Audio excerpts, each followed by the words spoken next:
Nah, kita lanjut di part 5.3, IG story atau IG feed, paid promote, mana yang lebih efektif.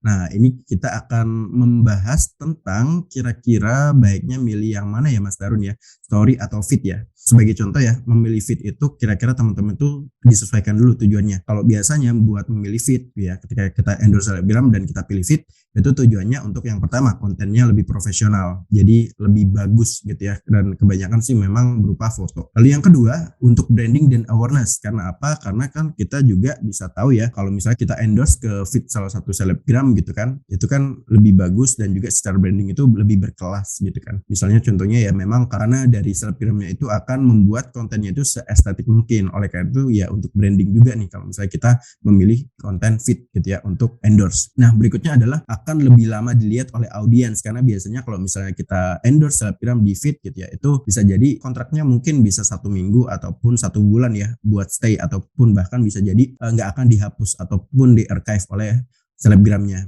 Dan itu bisa berpotensi untuk peningkatan explore ya teman-teman ya. Jadi ketika kita itu hadir di explore gitu kan, itu akan menambah peluang dilihat oleh audiens-audiens baru. Dan kekurangannya memang sedikit konversi, sesuai dengan pengalaman yang sempat saya ceritakan di part sebelumnya, yaitu endorse ke Dwiki Afrilian di feed dan ternyata konversinya tidak terlalu bagus. Nah, berikutnya adalah ketika memilih story. Nah, memilih story biasanya untuk tujuan yang pertama, content review dan sifatnya itu sharing experience.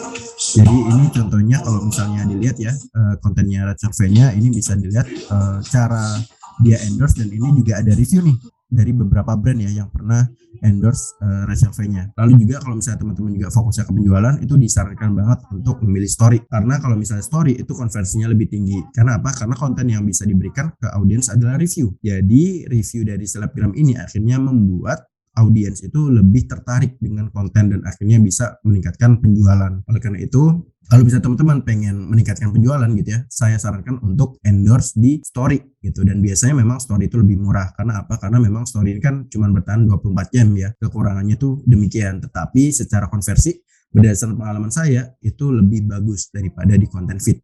Dan kalau misalnya teman-teman ke konten feed ya, bisa jadi diperhitungkan lagi ya budget, biayanya, dan kira-kira impact-nya itu nanti akan sebagus apa. Saya sih saranin ya, kalau misalnya teman-teman memang fokusnya ke penjualan, tetap ke story untuk endorse ke selebgramnya.